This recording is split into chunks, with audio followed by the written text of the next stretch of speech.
All right, welcome. Today, we're diving deep into something we've all felt, something powerful and honestly kind of mysterious, the experience of being emotionally triggered. We're going to look at what's actually happening inside our brains and, most importantly, how we can start shifting from just reacting to, well, to actually healing. So, has this ever happened to you? You're just minding your own business, and someone says or does something small, really, and bam, you just explode. Or maybe you just shut down completely. It's this massive emotional wave that feels totally out of proportion. And later, you're just left thinking, whoa, where did that come from? Okay, so to really get a handle on this, we need to be clear about what we're talking about. So let's start with the basics. What exactly is an emotional trigger? So a trigger is that initial spark, that one thing that sets off the whole chain reaction. It honestly feels like someone found a hidden button on you and just pushed it, totally hijacking your emotions. And it happens so fast, you feel like you have absolutely no control. And here's the real telltale sign, the size of your reaction. You know, if a throwaway comment sends you into this spiral of shame or some tiny little inconvenience unleashes a firestorm of rage, that's a pretty clear signal a trigger's been hit. The emotion is just way, way bigger than the event itself.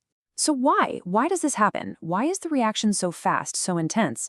Well, to figure that out, we've got to peek under the hood and look at how our brains are wired to deal with threats. Okay, so you can think of your brain as having two basic systems. You've got the thinker, that's your prefrontal cortex. It's the logical, rational part that thinks things through. But when a trigger hits, it lights up the reactor, the limbic system. This is your primitive emotional brain, and it's built for speed. It completely bypasses your rational mind. And right at the heart of this whole reaction is a little part of your brain called the amygdala. It's like your brain's smoke detector. But here's the crazy part. It stores memories of old traumas with no sense of time. That's why something happening today can make you feel just as small or hurt or powerless as you did when the original wound happened, maybe even years and years ago. To your amygdala, it's all happening right now. And this quote just nails it, doesn't it? It feels exactly like that, an emotional hijacking. Your rational brain just goes offline, and this primitive part of you grabs the steering wheel, sending you straight into fight, flight, or freeze. So does that mean we're just doomed to repeat this pattern over and over again? Not at all. There is absolutely a way to move from being on emotional autopilot to actually piloting your own responses. You know, for most of us, this is the default setting. A trigger happens and boom, the reaction is instantaneous.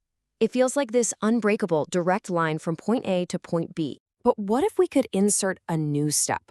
Right between the trigger and the reaction, we introduce something called a resource. Now, the initial feeling, that still happens. We're not trying to stop feeling, but we get to change what we do next. This is how we start to take our power back. So that leads to the big question, right? What in the world is an inner resource? And how do we even start to build this toolkit for ourselves? Think of inner resources as tools for your mind that you can learn and practice. They're basically skills that help you navigate life's challenges with a bit more grace. They're what equip you to choose how you respond, instead of just being at the mercy of whatever happens to you. Let's walk through one of the simplest but most powerful tools in the kit. It's called naming. Here's how it works. Step 1. You just notice. You say to yourself, whoa, I am having a massive reaction right now. Step 2. You pause. Just one deep breath can do it. Step 3. You name the trigger. Factually, no drama. That comment sounded like a criticism. See how that separates the event from the story? It's like you're catching the trigger red-handed. And naming is just one tool. You can also practice mindfulness, which is really just watching what's happening without getting swept away. Or self-calming. Basically, just giving yourself the patience to let that first wave of emotion pass. Even simple, deep breathing can totally reset your nervous system. And, of course, a huge one is knowing when to ask for help. And this all brings us to a really important shift in how we think about this. You know, the goal isn't to get rid of all your triggers. Let's be real, that's impossible. The real goal is to fundamentally change our relationship with them. This is what's possible in the long run. Every single time we choose to use a resource, we weaken the trigger's power. The trauma doesn't just poof, disappear. Instead, it starts to transform from this open wound that still hurts into a scar, a memory of what happened that no longer gets to define what's happening now. And here it is. This is the most empowering way to look at it all. What if a trigger isn't an attack?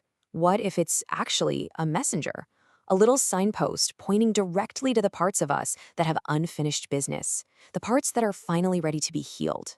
When we start to see our triggers not as threats we need to avoid, but as opportunities, they become clues.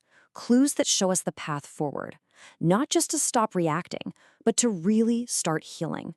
So the question to leave you with is this: what is your trigger trying to teach you? Thanks for joining this explainer.